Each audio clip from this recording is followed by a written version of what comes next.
Welcome to Hearths of Myths. Today, the ravens gather in the mist, and the wind whispers ancient secrets. We are walking the complete path of the Allfather, Odin.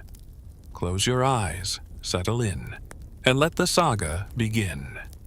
In the boundless archives of Norse mythology, before the rhythmic beating of human hearts or the whisper of wind through the ash leaves, there existed only a silent, gaping void. This was Ginnungagap, the yawning abyss, a space of neither light nor shadow, neither substance nor spirit, stretching endlessly into a nothingness that defies mortal comprehension. It was here, in this theater of primordial silence, that the earliest ancestors of the gods witnessed the violent collision of elemental forces that would eventually birth the Allfather, Odin. Long before the halls of Valhalla rang with the clashing of goblets or the songs of the Einherjar, the universe was divided into two extremes of terrifying power. To the north lay Niflheim, a realm of crushing darkness, freezing mists, and ice so ancient it possessed a jagged, malevolent consciousness of its own. Here, the 11 poisonous rivers known as the Elivagar flowed from the spring Hvergelmir, their waters so venomous that they hardened into black ice as they poured into the void. To the south lay Muspelheim, a realm of blistering fire and unquenchable light, guarded by the fire giant Surtur, whose flaming sword waited for the end of time to sing its song of destruction. Between these two hostile poles, the biting frost and the searing flame, Ginnungagap waited. As the eons passed in silence, the rime ice from Niflheim expanded slowly toward the center of the void, meeting the sparks and embers drifting from Muspelheim. Where the ice met the fire, it did not merely melt, it quickened. The heat breathed life into the stagnant frost, and from this alchemical union of opposing elements, the first being of the Norse cosmos slowly took shape. His name was Ymir. Ymir was not a god, nor was he a man. He was a Jotun, a primal giant of immense, chaotic proportions, the ancestor of all the frost giants who would forever plague the gods. As Ymir slept in the warm slumber of creation, a sweat broke out upon his massive body. From the pit of his left arm, a male and a female grew and emerged, fully formed, and from his legs, one foot fathered a son upon the other. These grotesque births populated the void with a race of frost giants, the Hrimthursar, beings of brute strength and elemental fury. But Ymir was not alone in the melting ice. As the frost continued to thaw, a second creature emerged, Audhumla, the primeval cow. She was vast and gentle, and from her udders flowed 4 rivers of milk that nourished the massive Ymir. While Ymir feasted, Audhumla turned her attention to the salty rhinestones that littered the void. For 3 days she licked the salt from the ice, her warm tongue sculpting a new form from the cold block. On the first day, a man's hair emerged from the stone. On the second day, a head appeared. And on the third day, the entire being stood revealed. He was Buri. Unlike the chaotic, monstrous Ymir, Buri was fair of face, powerful, and beautiful to behold. He was the first of the Aesir, the grandfather of the gods. Buri begat a son named Bor, a being of immense potential, who would bridge the gap between the raw elemental power of the void and the ordered cosmos to come. Bor, in a union that defied the natural enmity of their races, took a wife from the giants. Her name was Bestla, the daughter of the giant Bolthorn. From the union of Bor and Bestla, 3 sons were born. The first was Odin, the second was Vili, the third was Ve. It is here, in the womb of prehistory, that the figure of Odin first draws breath. He was born of a dual heritage, the ordered divine beauty of Buri and the chaotic elemental strength of the frost giants through his mother Bestla. This duality would define his entire existence, a god of war and wisdom, of poetry and frenzy, of kingly rule and wandering magic. Even as an infant in the void, Odin possessed a spirit that chafed against the mindless tyranny of Ymir and his giant brood. The universe at this stage was a claustrophobic nightmare. There was no earth to stand upon, no sky to look up to, only the body of Ymir and his ever-multiplying offspring filling the Ginnungagap. Odin and his brothers, Vili and Ve, grew to maturity watching the brutality of the giants, realizing that as long as Ymir lived, there could be no order, no beauty, and no life beyond the endless cycle of ice and slush. A decision was made, a decision that would stain the hands of the gods forever and serve as the original sin of the Norse cosmos. The 3 brothers, young and burning with the need for creation, turned upon the primal giant. The battle that ensued in the void was not a clash of armies, for there were no armies yet, but a struggle of cosmic proportions. Odin, wielding the first weapons of will and fury, led his brothers against the colossal Ymir. The legends do not detail the choreography of the fight, perhaps because the violence was too absolute for words. We know only the result. Ymir fell. The death of the primeval giant was cataclysmic. As the life force left Ymir's mountain-sized body, a torrent of blood erupted from his wounds, so vast and voluminous that it became a dark, drowning sea. This deluge of hot, giant blood swept through the void, drowning nearly the entire race of frost giants. The sons and daughters of Ymir, who had thrived in the chaos, were washed away in the crimson tide of their father's demise. Only one giant, Bergelmir, and his wife managed to scramble into a hollowed-out tree trunk, or a boat in some translations, and ride out the flood, surviving to repopulate the race of giants in the dark corners of the world. This survival ensured that Odin would never know true peace. The hatred of the giants was preserved, a festering wound that would one day reopen at Ragnarok. With the deed done, Odin, Vili, and Ve stood amidst the carnage, the lords of a dead, floating corpse in the middle of nowhere. But where others might have seen only butchery, the brother gods saw raw material. They were not merely warriors, they were artisans of reality.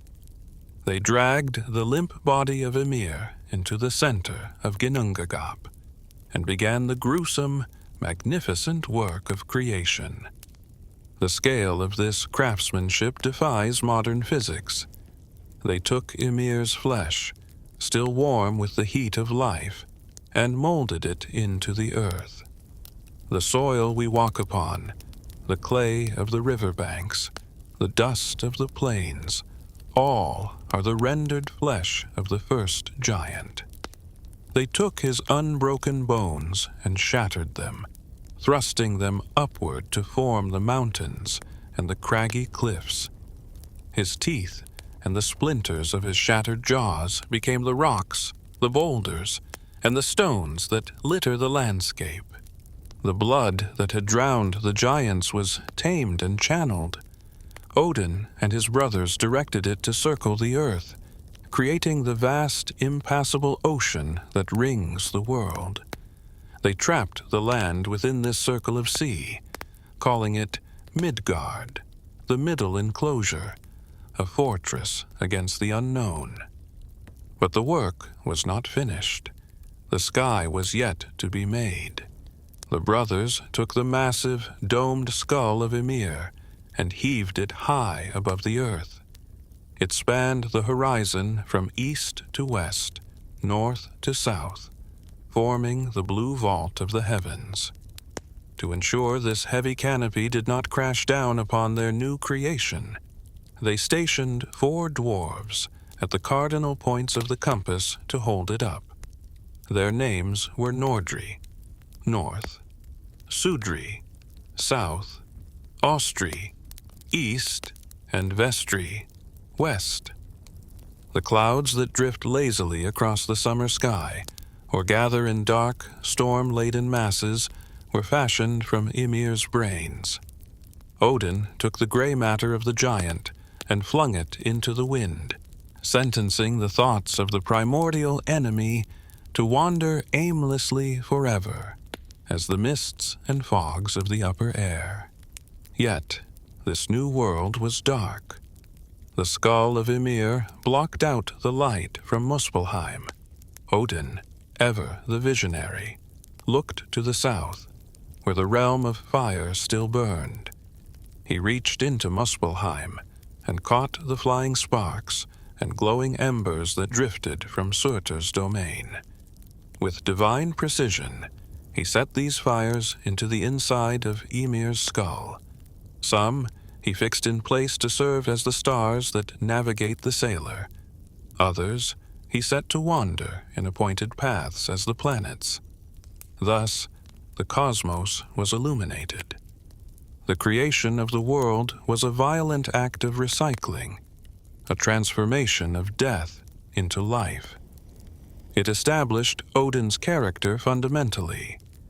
He is a god who is willing to destroy in order to create, a deity who finds utility in the grotesque. He did not sing the world into existence like the god of Genesis. He carved it with a butcher's knife. This distinction is crucial. In Odin's world, order is imposed upon chaos through force and will. The very ground the Norsemen walked upon was a reminder of a murder committed by their chief god. With the physical structure of the world complete, Odin turned his gaze to the empty lands of Midgard. It was a beautiful, silent place, rich with the potential for glory, but it lacked a voice. It lacked worshippers. It lacked the spark of consciousness that could appreciate the grandeur of the god's work. One day, as Odin, Vili, and Ve, or in the accounts of the Voluspa, Odin, Hönir, and Lodur, walked along the shores of the newly created sea, they stumbled upon 2 logs of driftwood washed ashore. They were lifeless, shapeless forms, tossed by the waves, inert wood with no destiny. One was an ash tree, the other an elm. The gods stopped. In these pieces of driftwood, they saw a reflection of their own desire to create something that was neither god nor giant, something that could inhabit the Middle Earth they had built. Odin, the eldest and greatest, stepped forward first. He bent over the logs and breathed into them. From his lips passed the gift of Und, the spirit, the breath of life. The wood ceased to be mere timber. It flushed with warmth. The internal organs knitted together, and the hearts began to beat. But they were still comatose, breathing statues. The second god, Vili or Hönir, stepped forward and bestowed upon them odor, wit, inspiration, and the capacity for thought and feeling. Suddenly, the minds of the creatures ignited. They could feel the sand beneath them and the wind on their faces. They could understand that they existed.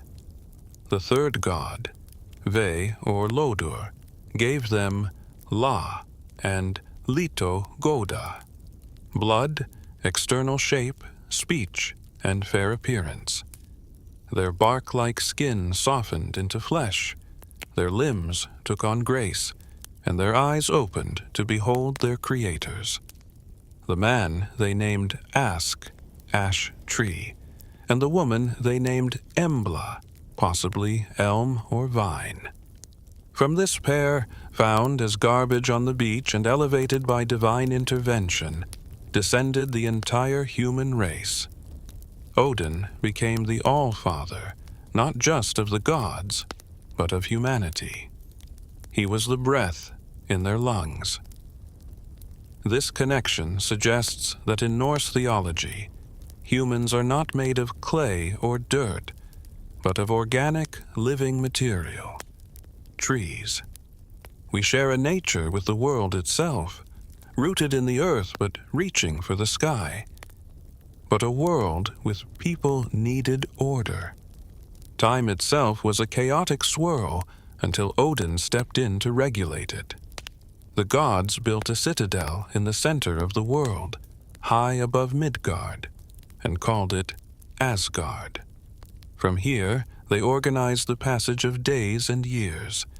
They took Night, Naught, a giantess dark and swarthy like her kin, and her son Day, Dagr, who was fair and bright. Odin gave them each a horse and a chariot, and set them to race across the sky. Night rides first on her horse, Hrimfaxi, Frostmane, and the foam from his bit falls to the earth as the morning dew. Day follows on Skinfaxi, Shining Mane, whose mane illuminates the air and the earth with its brilliance.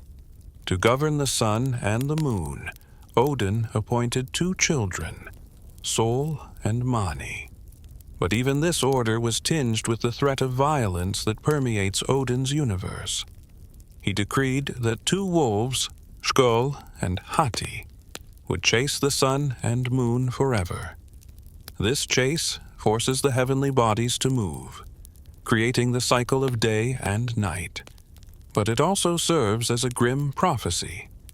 One day, the wolves will catch their prey. With the cosmos built, the humans created, and time regulated, one might think Odin would rest. But the defining trait of the Allfather is a restless, gnawing dissatisfaction. He had power, he had a kingdom, he had subjects, but he did not have enough. He looked out from his high seat, Hlidskjalf, from which he could see all worlds, and realized that seeing was not the same as understanding. There was a wisdom deeper than the creation of the world, a knowledge rooted in the very old dark places that existed before Buri was licked from the ice. To gain it, Odin would have to bleed again. But this time, the blood would not be Ymir's. It would be his own. Odin's journey is not merely one of conquest, but of introspection and sacrifice. He understood early that power without wisdom is blind. In the land of the giants, Jotunheim, beneath one of the 3 colossal roots of the world tree Yggdrasil, lay a well. This was no ordinary spring. It was Mimisbrunner, the well of Mimir. Its waters were not water at all, but liquid history, liquid knowledge. To drink from it was to see the truth of all things, past, present, and future. The guardian of this well was Mimir, a being of shadowy origins, sometimes counted among the Aesir, sometimes the giants. Mimir was renowned for his intellect, because every single day he dipped the horn Gjallarhorn into the well and drank deep of its wisdom. Odin, leaving his throne and his dignity behind, traveled to the roots of the world tree. He approached Mimir not as a king demanding tribute, but as a supplicant. He asked for a single draught from the well. Mimir looked at the king of the gods and named his price. It was not gold, nor weapons, nor promises of favor. Mimir knew the value of the water. He demanded a sacrifice that would permanently mar the god's perfection. "Your eye," Mimir said. "Place your eye in the well." Most gods would have turned away. To be maimed, to be half-blind, was a sign of weakness in a warrior culture. But Odin did not hesitate. The myths do not record him bargaining. He understood the cosmic exchange. To gain inner sight, one must sacrifice outer sight. To see the unseen, one must give up a portion of the seen. Odin gouged out his own right eye. The pain must have been excruciating, a physical tearing of nerve and flesh. He took the bloody orb and dropped it into the still waters of the well.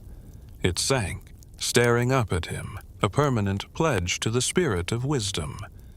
Mimir dipped the horn. Odin drank.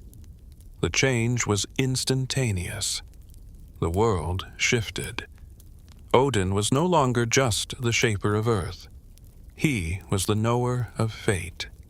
He saw the threads of destiny that wove through the lives of men and gods. He saw the inevitable doom of Ragnarok. He saw the betrayal of friends and the death of his son. The draft did not bring him happiness. Wisdom rarely does in Norse mythology. It brought him a heavy, burdening burden of foresight. From that day on, Odin was the one-eyed god, Hoar. His missing eye remained in the well, preserved by the magical waters. It is said that Mimir drinks mead every morning from the pledge of Allfather, meaning he drinks from the water flavored by Odin's sacrificed eye.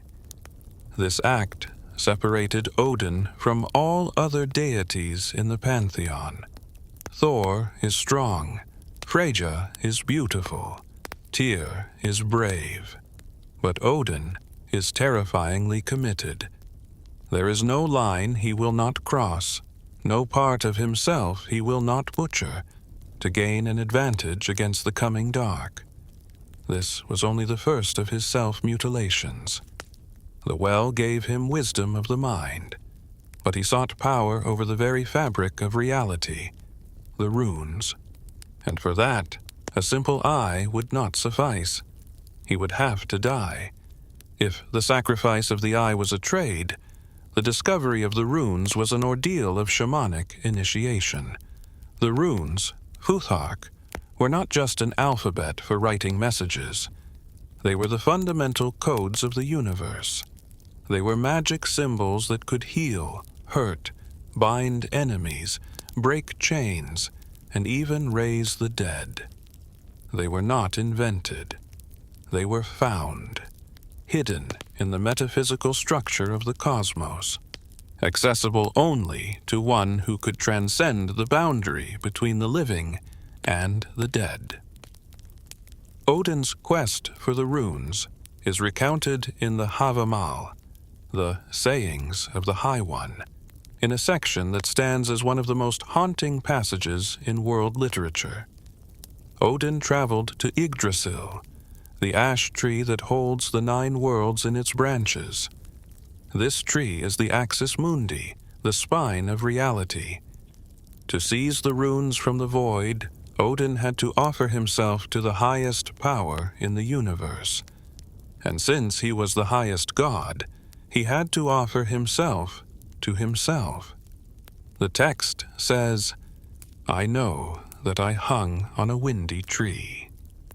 9 long nights, wounded with a spear dedicated to Odin, myself to myself, on that tree of which no man knows, from where its roots run." He did not just climb the tree, he was hanged. He drove his own spear, Gungnir, through his side, pinning himself to the wind-swept bark. He hung there for 9 days and 9 nights. No food passed his lips. No horn of mead was raised to his mouth. He was completely alone, suspended between heaven and earth, bleeding out, swaying in the gales that batter the world tree. This was a ritual death. The fasting, the pain, and the suspension were techniques to force the mind out of the body, to break the barriers of ordinary consciousness.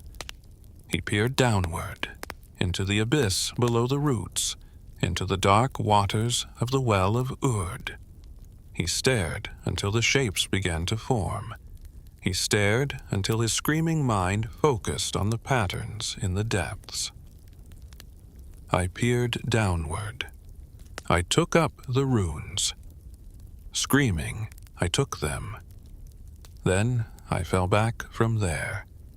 In the moment of supreme agony, just before death claimed him completely, the runes revealed themselves. Odin grasped them with his mind and his will. He snatched the secret knowledge from the void, and, with a final scream of triumph, the rope broke, or he released himself, and he fell back to the earth, resurrected. He was now the master of runes. He had 18 spells that no other man or woman knew. He could dull the blades of his enemies, stop a spear in mid-flight, quench fires, calm the waves, and speak with the head of a hanged man. This myth transforms Odin from a mere king into a cosmic shaman. He is the hanged god, Hangatyr. He established the precedent that wisdom is found in suffering, and that true power requires walking through the door of death and returning. This connects him deeply to the human practice of hanging sacrifices, which we see in the later cults at Uppsala, a grim imitation of the god's own ordeal. Having conquered the mind through Mimir and the fabric of magic through Yggdrasil, Odin turned his attention to a different kind of power, the power of inspiration, of poetry, of the word that can stir the soul to madness or to love. But this prize was not held by a well or a tree. It was hoarded by a giant, locked in a mountain of stone. To get it, Odin would have to become a thief, a liar, and a seducer. We have seen Odin bleed for wisdom, and we have seen him hang for magic.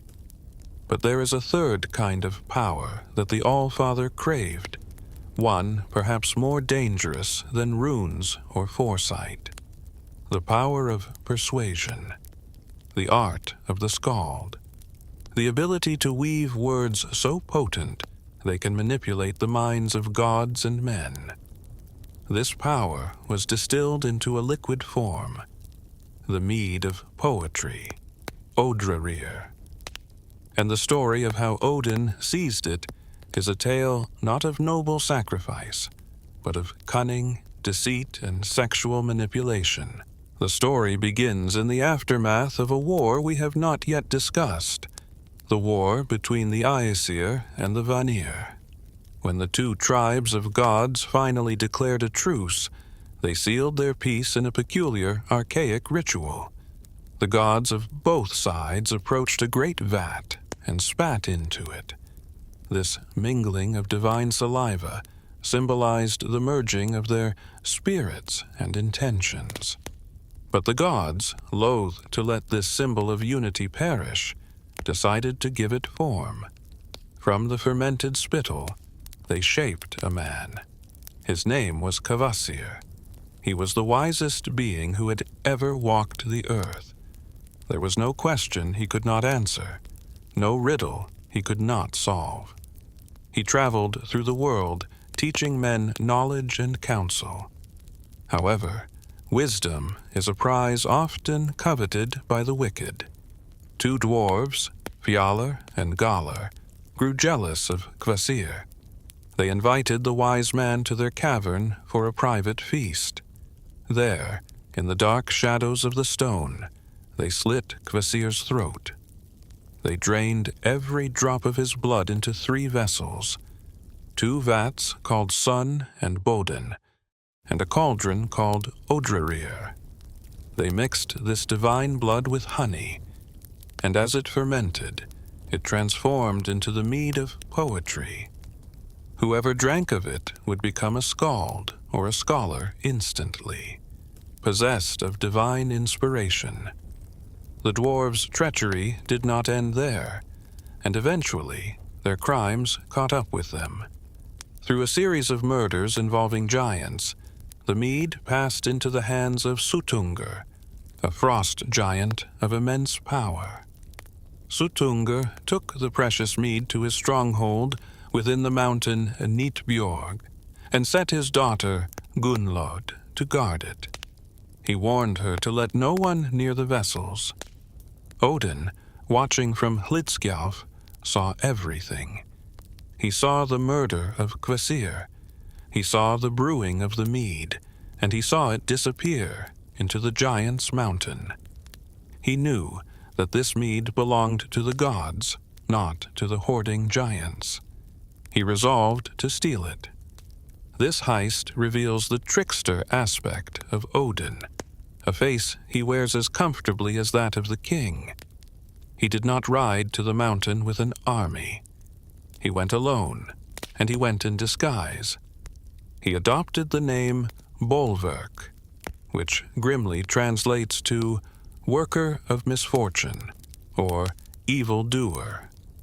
This name was a warning, a truthful lie. He traveled to the land of the giants, and came upon 9 thralls, slaves, mowing hay in a field. These were the servants of Baugi, the brother of Suttungr. Bolverk watched them struggle with dull scythes. He approached and offered to sharpen their tools with a whetstone he carried at his belt. The thralls accepted. Bolverk drew the stone across the blades, and suddenly they were razor-sharp, cutting the grass as if it were air. The thralls, amazed, begged to buy the whetstone. "I will sell it," Bolverk said, "but you must fight for it." He threw the stone high into the air. The 9 thralls, blinded by greed, scrambled to catch it. In the confusion, with their newly sharpened scythes swinging wildly, they cut each other's throats. All 9 fell dead in the field. Bolverk walked on to the house of Baugi, the giant. When Baugi returned to find his workforce decimated, he was distraught. Bolverk offered a deal. "I will do the work of 9 men for you this summer, Baugi. I will harvest your crops and tend your fields. But in return, you must get me a drink of your brother Suttungr's mead." Baugi, desperate, agreed to the terms, though he warned that Suttungr guarded the mead jealously. All through the summer, Odin toiled.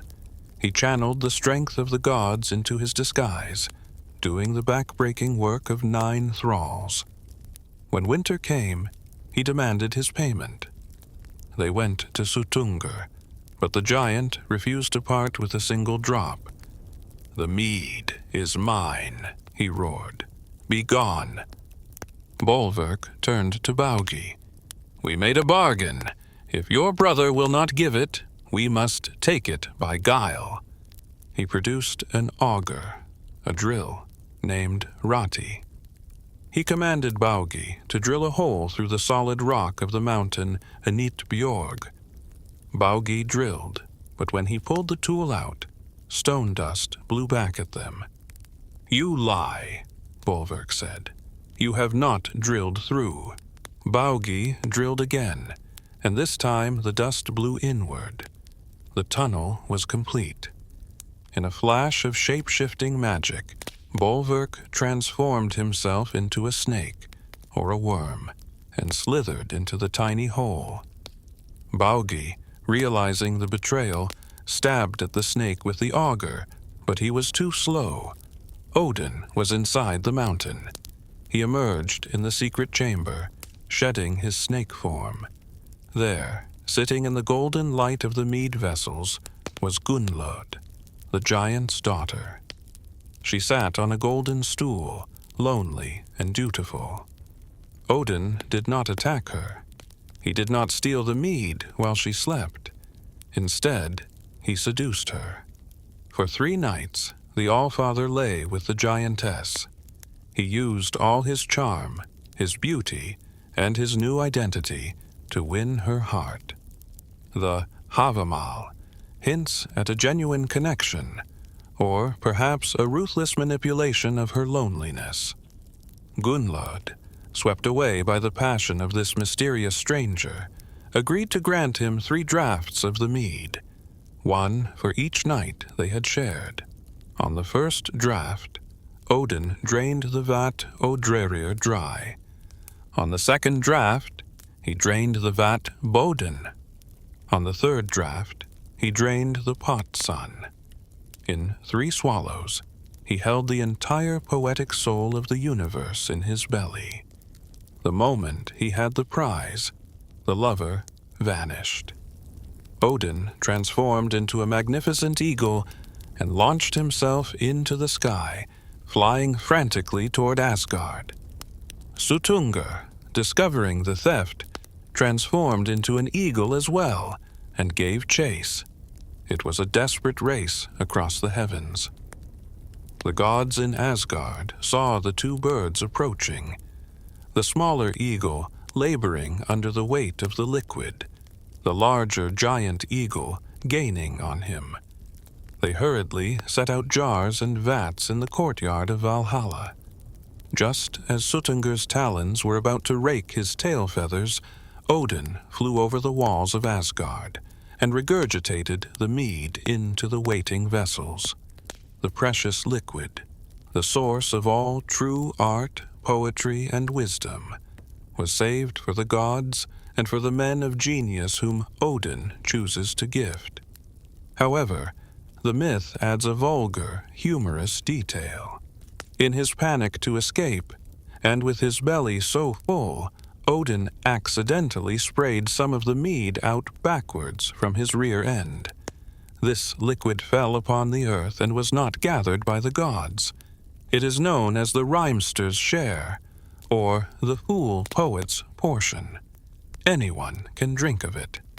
It is the source of bad poetry, clumsy rhymes, and art that lacks divine spark. But the true mead, the gift of Odin, is the ship of the dwarves, the blood of Kvasir.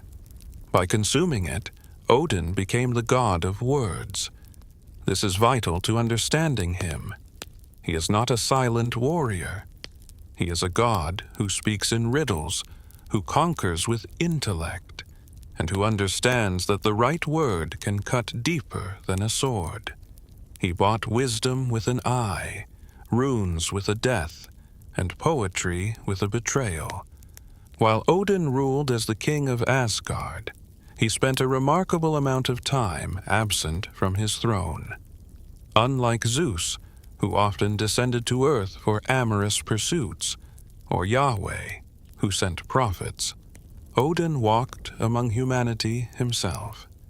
He is the archetype of the wanderer, the gray-bearded traveler appearing out of the mist, testing the hospitality and the wits of mortals. When he walks Midgard, he does not wear golden armor.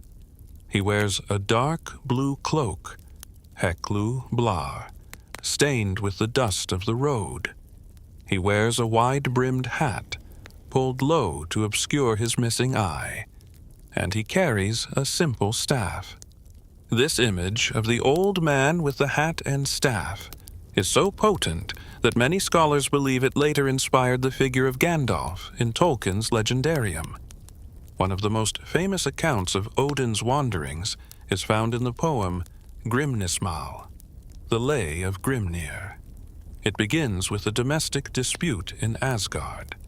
Odin and his wife Frigg were sitting in Hlidskjalf, looking down at the world. They saw 2 kings, Geirröder, who ruled a wealthy kingdom, and Agnar, his brother, who lived in a cave with a giantess. Odin boasted to Frigg, "Look at my foster son, Geirröder. He is a king, ruling over men. Your foster son Agnar is breeding children with a giantess in a hole." Frigg, stung by the insult, retorted, "Geirröder is so stingy with his food that he starves his guests if he thinks too many have come." This was a grave accusation. In Norse culture, hospitality was a sacred duty. To be stingy was to be unkingly. Odin wagered that this was a lie and set out to prove it. He traveled to Geirröder's hall, disguised as a traveler named Grimnir, the masked one. But Frigg, cunning as she was, sent a messenger bird to King Geirröder, warning him that a dangerous wizard was coming to bewitch him, a man whom no dog would bark at. When Odin, Grimnir, arrived, the dogs indeed did not bark. Geirröder, paranoid from the warning, had the stranger seized. He asked the traveler his name, but Odin would say only, "Grimnir." Angered by his silence, King Geirröder ordered the stranger to be tortured to make him speak. They placed Odin between two roaring fires. The heat was blistering. His cloak began to singe. The sweat poured from his brow. For 8 nights, the king of the gods sat there, roasting between the flames, offered neither food nor drink. This image is startling. The supreme deity of the pantheon, sitting in the dirt of a human hall, enduring torture to test a point of honor. It shows Odin's infinite patience and his terrifying judgment. The only person to show him kindness was Geirröder's young son, also named Agnar, after the king's brother. The boy, seeing the stranger suffering, brought him a full horn of ale, saying it was wrong for his father to torture a guest. On the 9th night, the fires flared high. Odin finally spoke. He did not scream. He sang. He began to recite the layout of the cosmos, the names of the Valkyries, the structure of Yggdrasil. He revealed the secrets of the gods. As he spoke, the power in the hall began to rise. The fires dwindled, not from lack of wood, but from the presence of divinity. Finally, in the climax of the poem, Odin turned his single burning eye upon King Geirröder and cast aside his disguise. He revealed his true names, a litany of power that shook the rafters of the hall. "I am called Grimnir.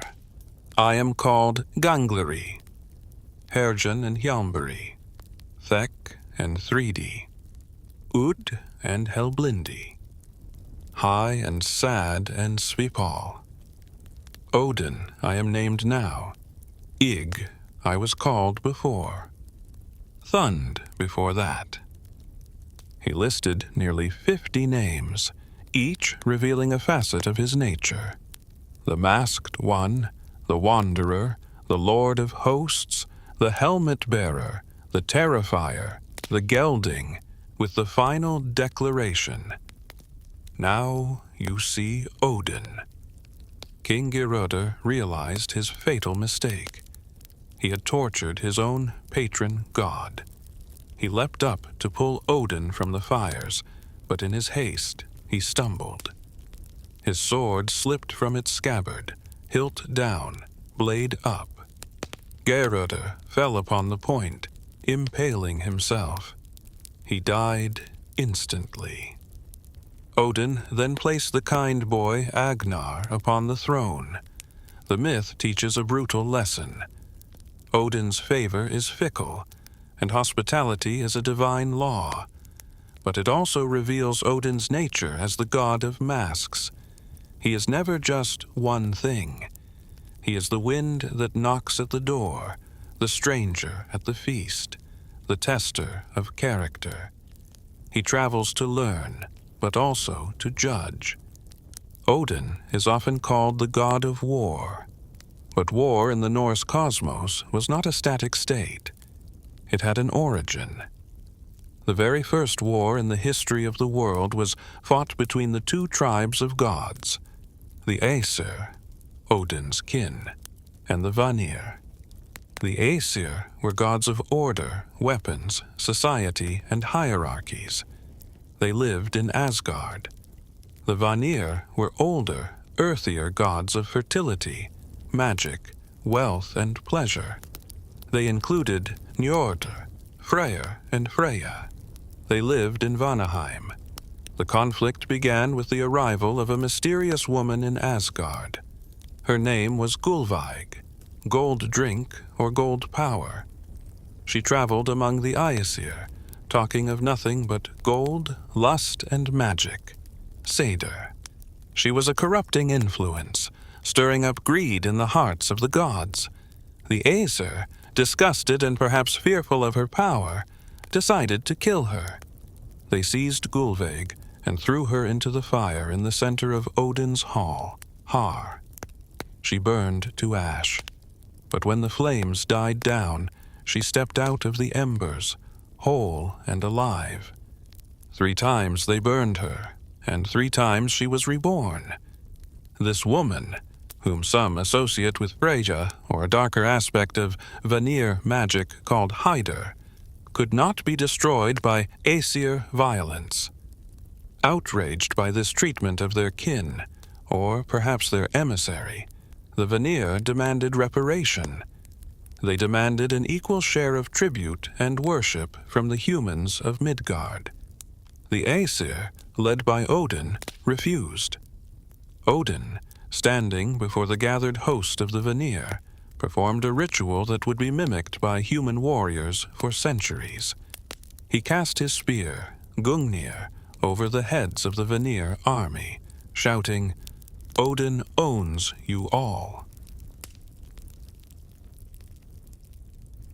This began the first war. It was a stalemate. The Aesir were mighty with weapons and walls, but the Vanir wielded subtle magic. The Vanir sorcerers tread down the walls of Asgard, reducing the great fortifications to rubble with their spells. The Aesir retaliated by ravaging the lands of Vanaheim. Odin, seeing that neither side could win without destroying the world they had built, showed his capacity for pragmatism. He called for a truce. This was not a surrender, but an integration. The 2 tribes agreed to exchange hostages to ensure the peace. The Vanir sent their best, the sea god Njordr and his children, Freyr and Freya. These gods brought wealth and fertility to Asgard. The Aesir sent Huginn, a god of majestic presence, and Mimir, the wisest of counselors. This exchange ended in a gruesome twist that further deepened Odin's wisdom. The Vanir realized that Huginn was useless without Mimir. When Mimir was not present, Huginn would only say, "Let others decide." Feeling cheated, the Vanir beheaded Mimir and sent the severed head back to Asgard. Instead of restarting the war, Odin took the head. He embalmed it with herbs to prevent decay and sang Galdr, magic songs, over it. This restored Mimir's consciousness, allowing Odin to keep the head as a permanent advisor. This connects back to Mimisbrunner. Odin does not let death waste a good resource. The peace with the Vanir changed Odin. By accepting Freyr and Freya, the Aesir absorbed the powers of fertility and prosperity. Odin himself learned the art of Seder, magic, from Freya. This was a taboo practice for men. It was considered ergi, unmanly, shameful, because it involved manipulation and yielding rather than direct force. Yet Odin did not care for social taboos. He learned it anyway. He became the master of both the masculine magic of the runes and the feminine magic of Satyr. He is the complete magician, balancing all polarities within himself to maintain his grip on the throne. We come now to the most iconic aspect of Odin's mythos, his role as the Lord of the Slain, Allfather, and the Master of Valhalla. To understand Valhalla, one must understand its purpose. It is not a heaven for the righteous. It is not a paradise of peace. It is a military barracks. Odin knows, thanks to the prophecy of the Volva, that Ragnarok is coming. He knows that the fire giant Surtur and the wolf Fenrir will destroy the world. He knows he is fated to die. But Odin is the god of resistance. He refuses to go quietly into the dark. He spends the entire history of the world building an army to counter the forces of chaos, hoping against all odds to change the outcome, or at least to make the end glorious. This army is the Einherjar, the single fighters, or those who fight alone. To recruit this army, Odin needs soldiers, but he does not want average men. He wants the bravest, the strongest, the most ferocious warriors who have ever lived. And the only way to get them to Asgard is for them to die. This creates the terrifying central paradox of Odin worship. To be loved by Odin is to die violently. If a great king wins victory after victory, it is because Odin favors him. But if that same king is suddenly struck down by a stray arrow in his prime, it is also because Odin favors him. The god needs him in Valhalla more than he needs him on Midgard. As the saga puts it, the Grey Wolf watches the halls of the gods. Odin needs brave men for the war. The agents of this recruitment are the Valkyries, Valkyria, choosers of the slain. These are not merely beautiful women serving mead. They are spirits of slaughter, armed and armored, riding wolves or flying horses over the battlefields. Odin sends them to dictate the flow of battle. They decide who lives and who dies. They see the fey light in a warrior's eyes. When a hero falls, the Valkyries swoop down and carry his soul up the rainbow bridge, Bifrost, to the gates of Valhalla, Valhall, the Hall of the Slain. The hall itself is a structure of immense, impossible grandeur. It is located in Gladsheim, place of joy. The poems tell us it has 540 doors. Each door is so wide that 800 warriors can walk through it shoulder to shoulder. The rafters are made of spear shafts. The roof is thatched with golden shields. The benches are strewn with coats of mail. The western door is guarded by a wolf, and an eagle hovers over it. Life inside Valhalla is a warrior's utopia.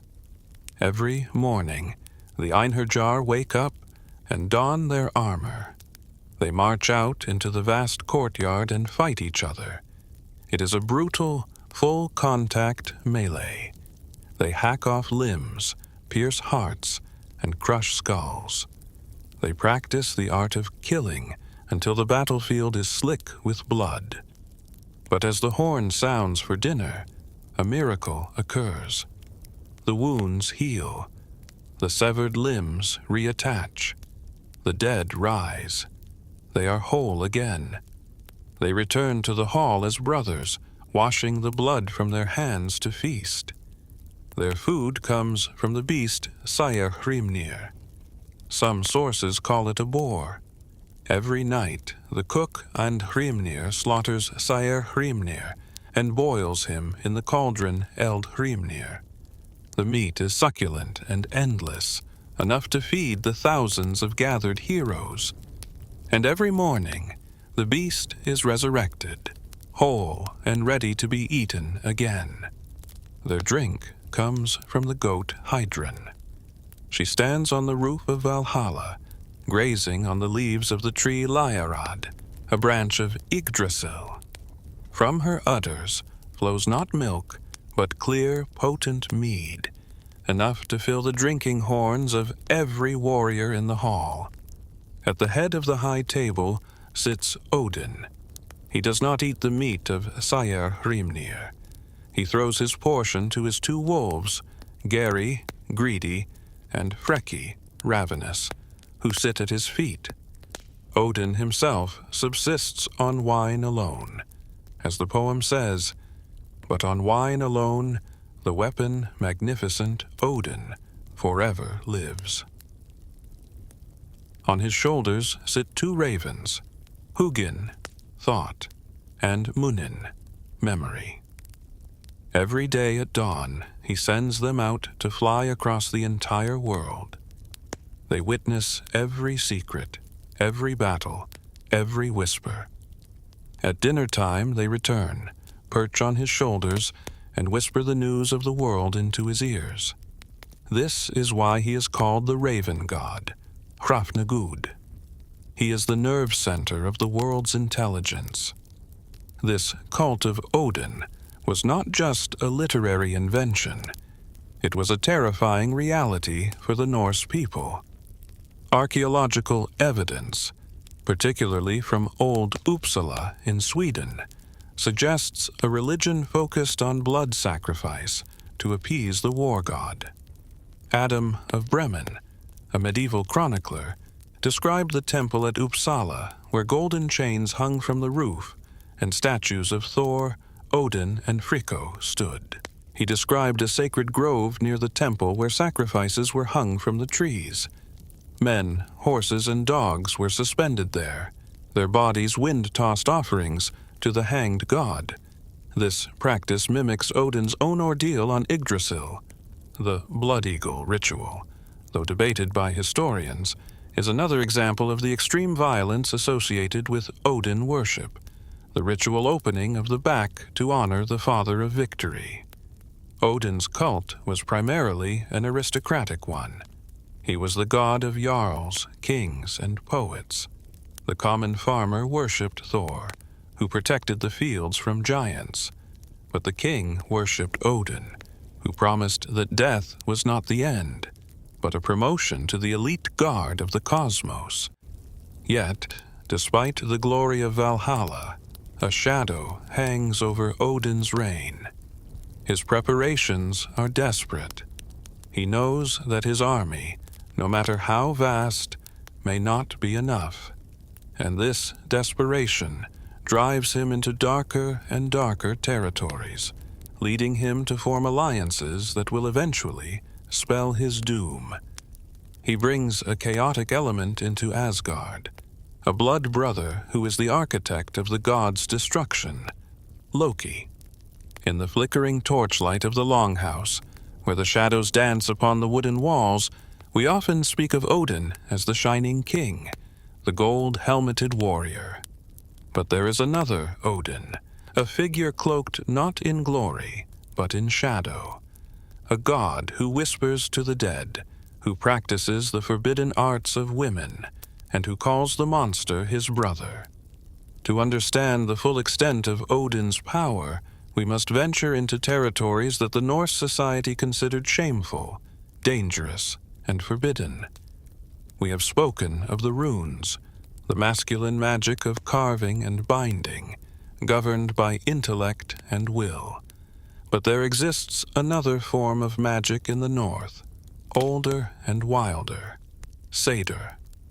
Seidr is the magic of the Vanir. It involves trance states, prophecy, the manipulation of the mind, and the unraveling of destiny. In the rigid social structure of the Vikings, this was the province of women, the Volva, or the Seidkona.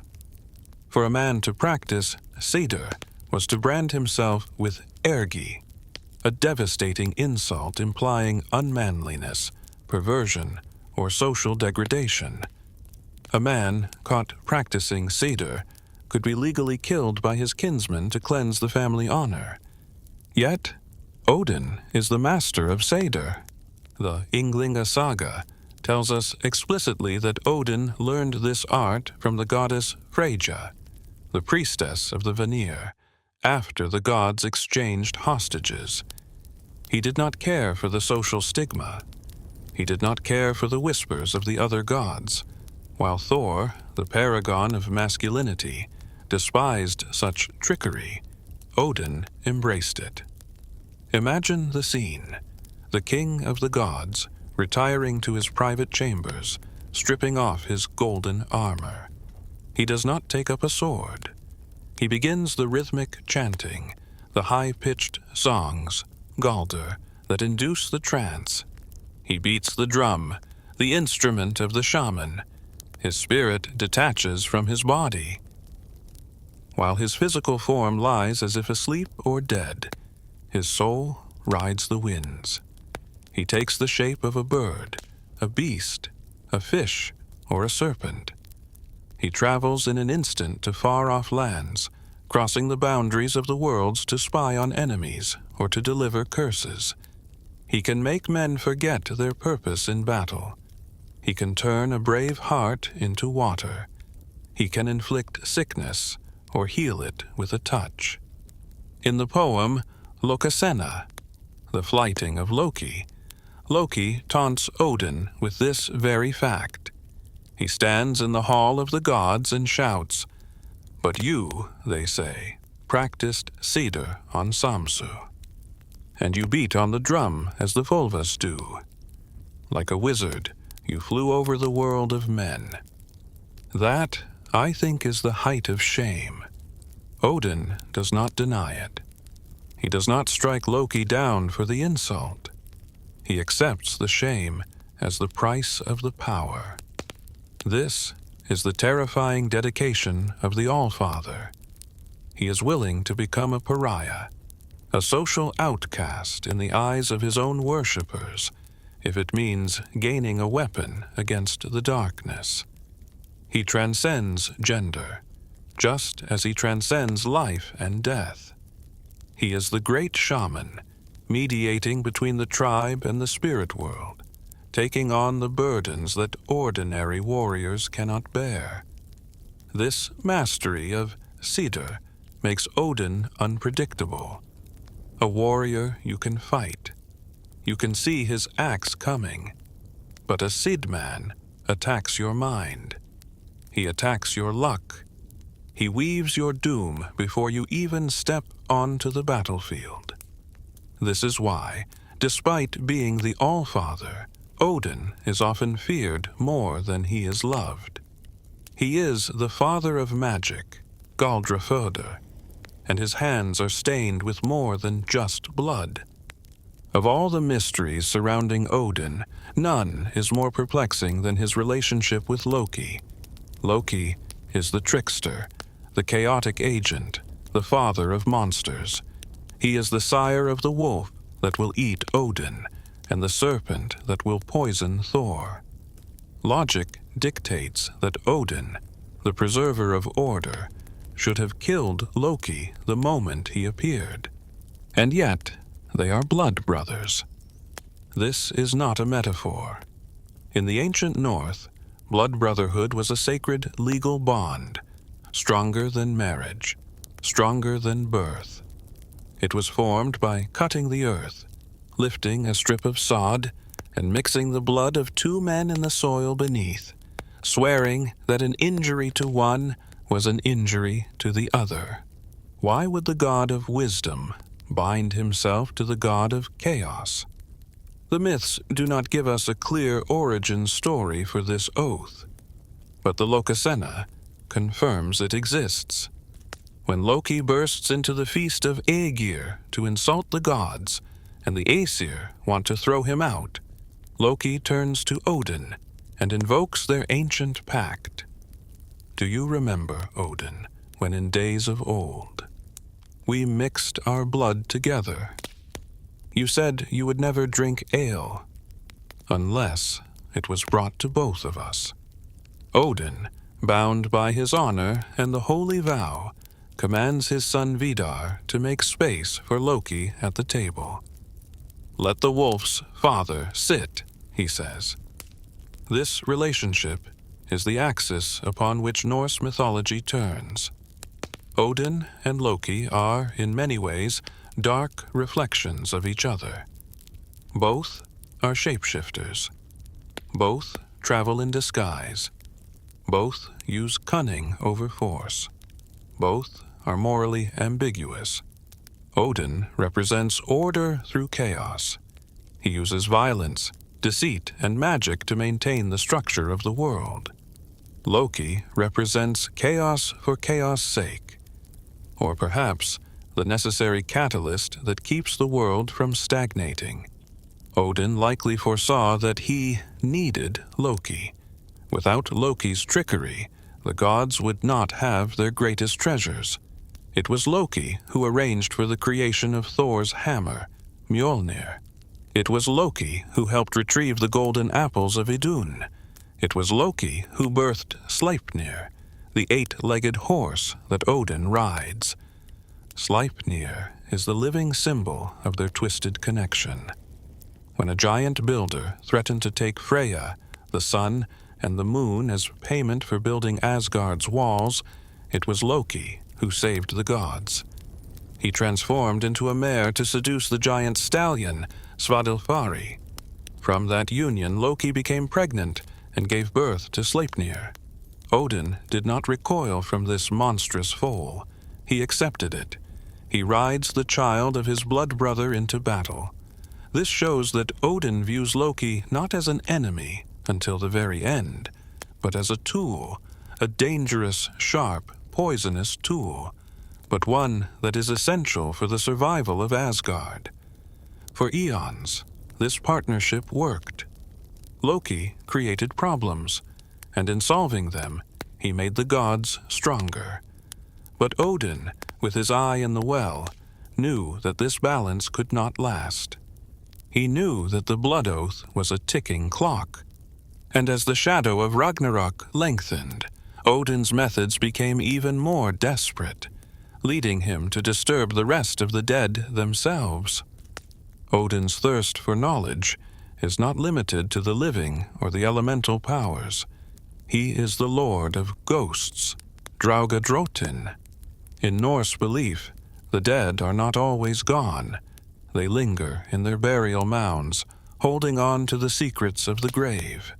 And Odin is the only god with the courage and the cruelty to drag those secrets out of them. There is a poem called Baldr's Draumar, Baldr's Dreams, or sometimes the Vegtamsvida, which paints a chilling picture of Odin as a necromancer. The story begins with a nightmare. Baldr, the son of Odin and Frigg, the fairest of all gods, began to have dark, suffocating dreams of his own death. The gods were troubled. They held council, but none could decipher the meaning of these omens. Odin, trusting no one else, decided to seek the answer at the very bottom of the universe. He saddled Sleipnir and rode out of Asgard, down through the dark valleys, descending toward Niflheim. The journey describes the atmosphere of the underworld vividly. A dog from hell met him on the road. Its chest was covered in blood, and it bayed loudly at the father of spells. Odin rode past, the earth thundering beneath his horse's 8 hooves, until he reached the high hall of hell. But he did not enter the hall. He rode to the eastern side, where he knew the grave of an ancient Volva, Ceres, was located. She had been dead for a long time. Her mound was overgrown, cold, and silent. Odin dismounted. He stood in the mud and the rain of the underworld. He did not pray. He began to chant a corpse-waking spell, Valgaldr. He spoke words that grated against the natural order, forcing life back into cold clay. He commanded the grave to open. Slowly, reluctantly, the Volva rose. The poem captures her voice. It is heavy with the dust of death. weary and angry at being disturbed. "Who is this man," she asks, "unknown to me, who torments me with this difficult journey? I was snowed over with snow, beaten by rain, drenched with dew. I have been dead a long time." Odin lied to her. He did not give his true name, for names have power. He called himself Vegtam, the Wanderer, or Road Tamer, son of Valtam, Slaughter Tamer. He asked her for whom the benches in hell were being strewn with gold, for whom was the mead being brewed. The dead seeress, compelled by his spell, could not lie. "The mead stands brewed for Baldr," she rasped. "The shining shield stands ready. The hope of the gods will die." Odin, his heart sinking, pressed her further. "Who will become Baldr's slayer?" "Hödr will carry the high branch of fame," she answered. "He will become the slayer of Baldr." Odin asked again, "Who will avenge the deed?"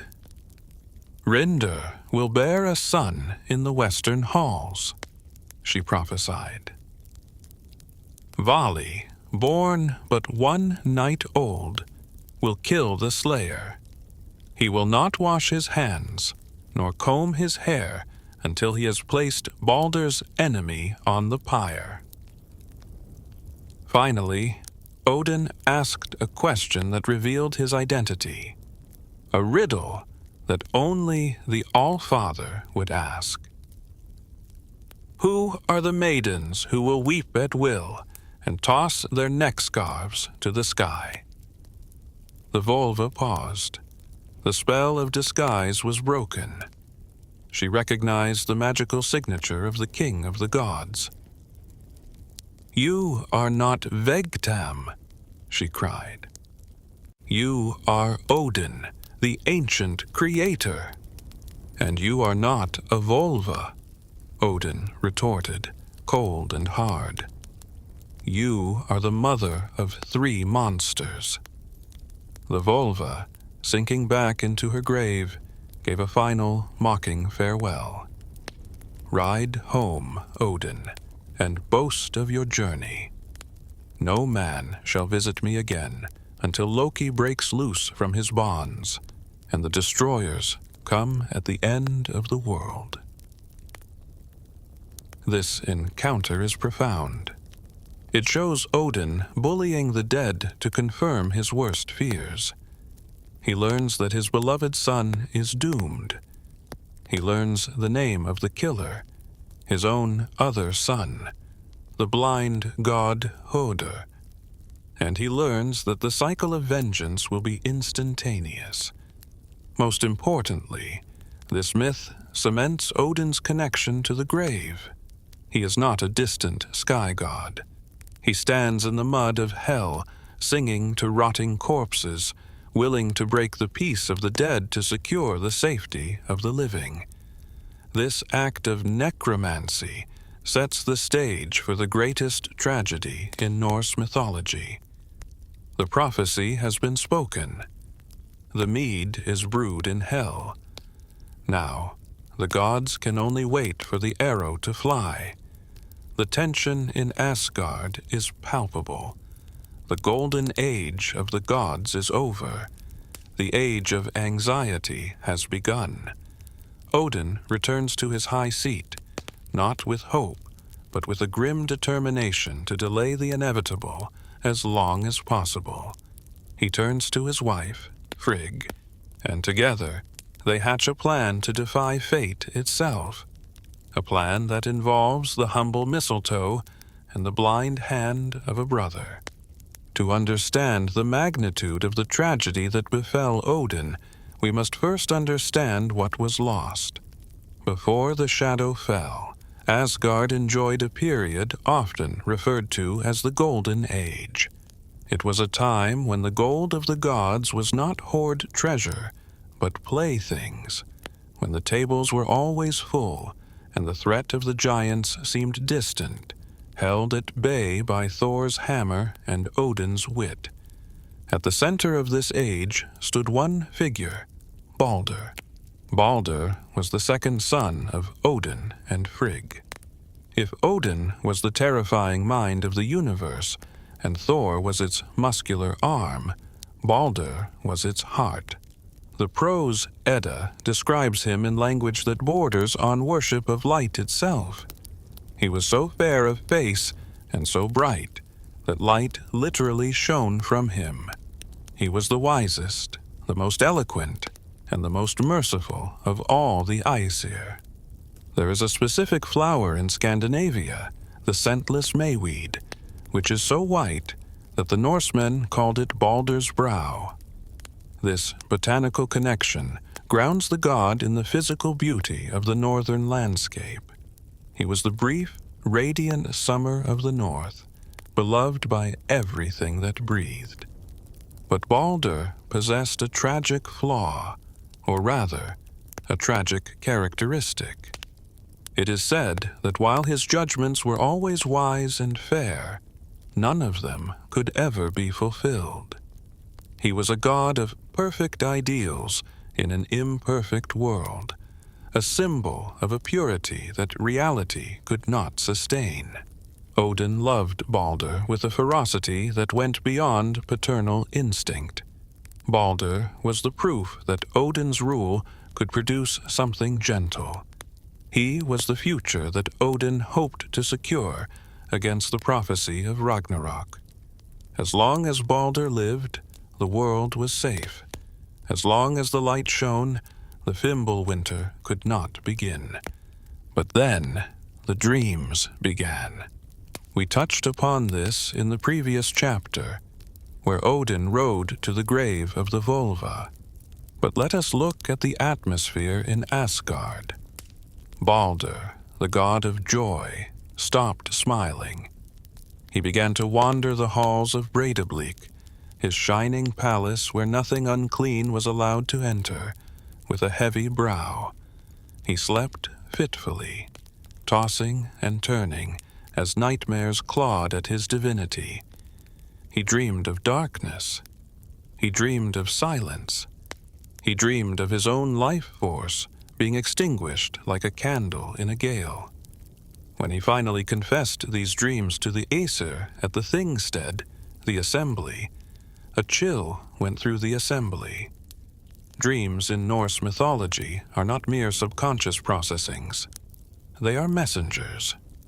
They are the shadows of the Norns, the fates, cast backward into the present. Odin, having confirmed the truth of these dreams with the dead Volva, returned to Asgard in a state of quiet devastation. He knew the prophecy. Baldr will die. Hödr will kill him. Vali will avenge him. But Frigg, the queen of Asgard, the mother, refused to accept the decree of fate. While Odin prepared for the worst, stoically gathering information, Frigg decided to fight the universe itself. She devised a plan of such staggering ambition that it could only have been born from a mother's grief. Frigg is often underestimated in popular retellings, seen merely as Odin's wife. But she is the highest of the goddesses, and she shares a specific power with Odin. She knows the fates of all men, though she speaks of them to no one. In this instance, she broke her silence and attempted to rewrite the weave of destiny. She decided to extract an oath from creation, not just from living beings, but from matter itself. She traveled across the 9 worlds. Imagine the journey of the Queen of Heaven, descending from the clouds to the roots of the mountains. She went to the element of fire, to every flame, spark, and ember, and made them swear. You will not burn, Baldr. She went to the water, to the oceans, the rivers, the rain, and the dew, and made them swear, "You will not drown Baldr." She spoke to iron, and to every metal hidden in the earth's veins, copper, silver, gold, lead. She made the oars swear, "You will not cut Baldr, you will not pierce him." She continued her desperate census of creation. She spoke to the stones, from the great boulders of the mountains to the pebbles on the beach. She spoke to the earth and the trees, naming every species of oak, ash, elm, and pine. She spoke to the diseases that plague the body, to the beasts of the forest, to the birds of the air, and even to the venomous snakes in the grass. "Swear," she commanded. "Swear you will never harm my son." And because Baldr was so beloved, because he was the light of the world, everything swore. The fire promised to curl around him without scorching. The water promised to hold him up. The iron promised to turn its edge away from his skin. Frigg returned to Asgard triumphant. She had done the impossible. She had encased her son in a suit of armor made of the entire universe's goodwill. She had seemingly outsmarted the Norns. But the universe is vast, and memory is imperfect. In her exhaustive cataloging of dangers, Frigg had overlooked one thing. It was not a mighty beast, nor a hard metal. West of Valhalla, growing on the bark of an oak tree, was a small, spindly plant, the mistletoe, mistiltine. When Frigg passed it, she looked at it and thought it too young, too weak, and too insignificant to demand an oath from. It was a parasite, a mere twig with white berries, possessing no roots of its own in the earth. How could this fragile thing harm a god? She walked past it without a word. This oversight is the hinge upon which the history of the gods turns. It represents the blind spot in the divine vision. Even Frigg, who sees all, could not see the danger in the small and the weak. It is a haunting reminder that doom often comes not from the great and terrible things, but from the overlooked details. With the oaths secured, a strange and raucous tradition began in Asgard. The gods, delighted by Baldr's invulnerability, invented a new game. They would gather at the assembly field, place Baldr in the center, and use him as a target. It was a spectacle of divine hubris. A god would step forward and hurl a heavy stone at Baldr's face. The stone, bound by its oath to Frigg, would swerve or soften, bouncing off his cheek like a feather. Another god would strike him with an iron axe. The metal, remembering its vow, would refuse to cut, turning its edge so that it struck harmlessly. Thor himself could strike Baldr, and the hammer would not crush him. The Aesir laughed. They cheered. They had conquered death. Baldr stood amidst the hail of weapons, shining and unharmed, a living monument to their power over nature. Odin, however, sat in his high seat, watching with his single eye. We can imagine he did not laugh as loudly as the others. He knew the prophecy of the vulva. He knew that fate is rarely cheated so easily. The visual of the gods attacking their own most beloved member, even in play, carried a grim symbolism. They were practicing his murder. And watching from the shadows, lurking on the edge of the joyous crowd, was Loki. Loki was not happy. The sight of Baldr, perfect and untouchable, filled him with a bitter, corrosive jealousy. It was not just envy of Baldr's beauty. It was envy of his exemption from the laws of reality. Why should Baldr be safe when everyone else, even Odin, had to bleed? Chaos cannot abide a vacuum of perfect order. Loki transformed himself. He took the shape of an old woman, bent and frail, harmless in appearance. He hobbled to Fensalir, the hall of Frigg. He found the queen sitting at her spinning wheel, content in her victory. Loki, masking his voice, engaged her in gossip. "Have you heard what the gods are doing at the assembly?" the old woman asked. "They are throwing weapons at your son, and nothing hurts him." Frigg smiled, the pride of a mother radiating from her. "Yes," she said. "Weapon nor wood will harm Baldr. I have taken oaths from them all." The old woman leaned closer. "Have you taken oaths from all things? Is there nothing in the world that can hurt him?" Frigg, perhaps eager to boast of her thoroughness, or perhaps disarmed by the harmless appearance of the crone, let her guard down. "There is one thing," she admitted. "A shoot of wood grows west of Valhalla.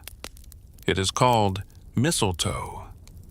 It seemed too young to me to demand an oath from." That was all Loki needed. The secret was out. The fatal flaw in the armor was revealed. The old woman vanished. Loki rushed to the spot west of Valhalla. He found the mistletoe. He tore it from the oak. With his knife, he whittled the green, soft wood. He sharpened the end. He hardened it, perhaps with magic, perhaps with fire. He fashioned it into a dart, or a mistletoe-shafted arrow. It was a weapon made of the only thing in the universe that had permission to kill the god of light. Loki returned to the assembly field. The game was still in full swing.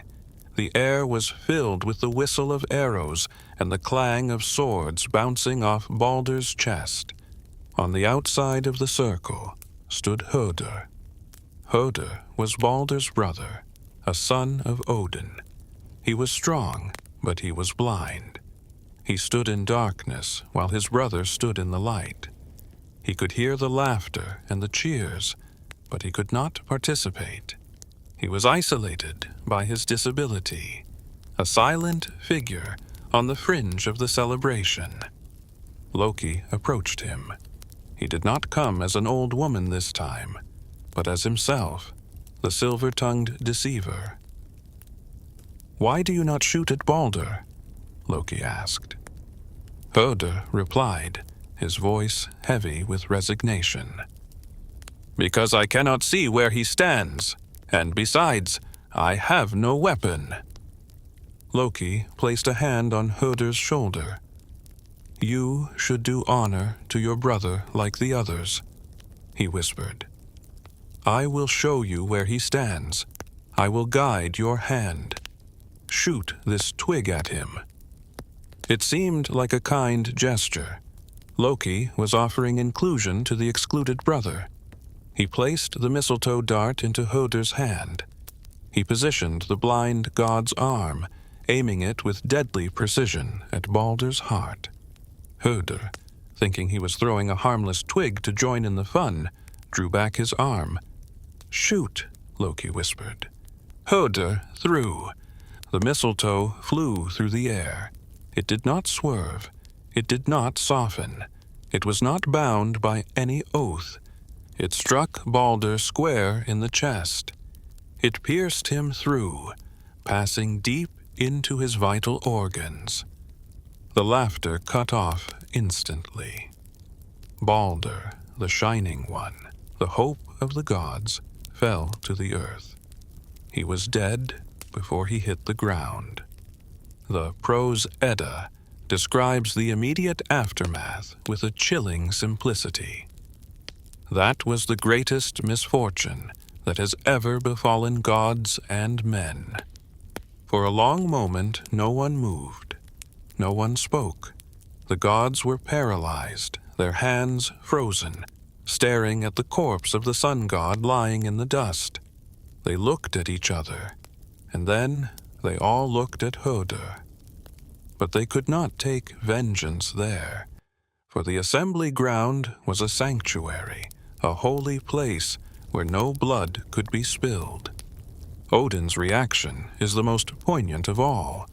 While the other gods wept and screamed in shock, the text tells us that Odin took it the hardest, not just because he was the father, but because he understood most clearly what a great loss and deprivation the death of Baldr would mean for the Aesir. Odin saw past the tragedy of the moment. He saw the domino effect. The first thread of the great tapestry had snapped. The death of Baldr was not just a death. It was the starting pistol for Ragnarok. The Fimbul winter was coming. The wolf would break his chains. The order he had spent eons building was crumbling. When the shock finally broke, it broke into weeping. The gods were so overcome with grief that they could not even speak to one another. Frigg, proving her strength once again, was the first to speak. She did not wail. She immediately looked for a solution. "Who among the Aesir," she cried out, "wishes to win all my love and favor? Let him ride the road to hell. Let him seek out Baldr and offer the goddess Hel a ransom, if she will let Baldr return home to Asgard." Hermod the Brave, another son of Odin, stepped forward. He was not a major god in the myths before this, but in this moment of crisis, he became the messenger of hope. Odin ordered Sleipnir to be brought forward. He allowed his son to mount his own 8-legged steed.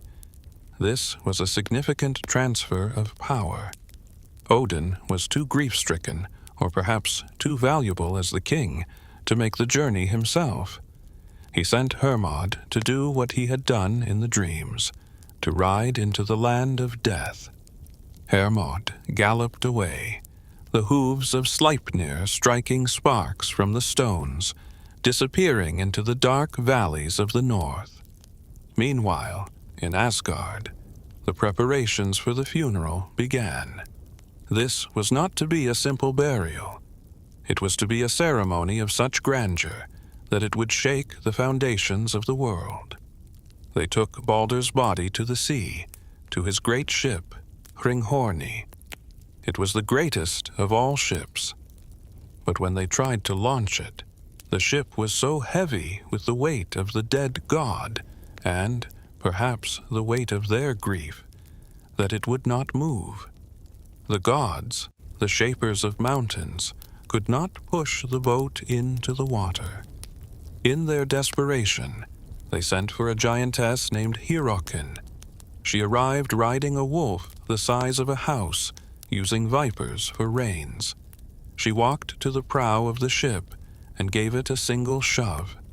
The rollers beneath the keel burst into flame from the friction, and the earth trembled as the ship shot into the sea. This image, the gods helpless, relying on a giantess to bury their dead, shows the waning power of the Aesir. The balance is shifting. They placed Baldr's body on the funeral pyre upon the deck. Nanna, Baldr's wife, saw her husband lying there. Her heart, literally and physically, burst with grief. She fell dead beside him. The gods placed her on the pyre next to her love. They killed Baldr's horse, fully caparisoned, and threw it onto the flames. Odin stepped forward.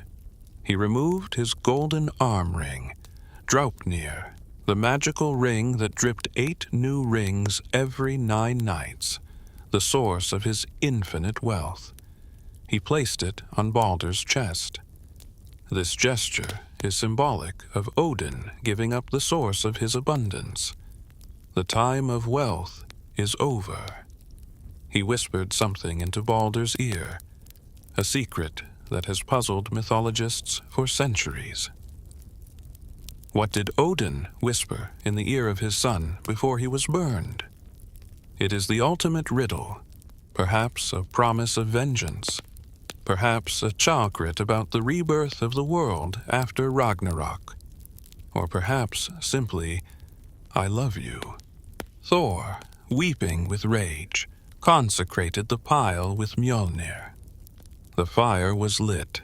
The flames roared high, consuming the most beautiful being in creation, while Hermod rode desperately through the dark, racing against time to reverse the irreversible. The world had grown darker. The sun seemed paler. The shadows in the corners of Valhalla lengthened. The golden age was ash floating on the sea. Now, the age of the wolf began.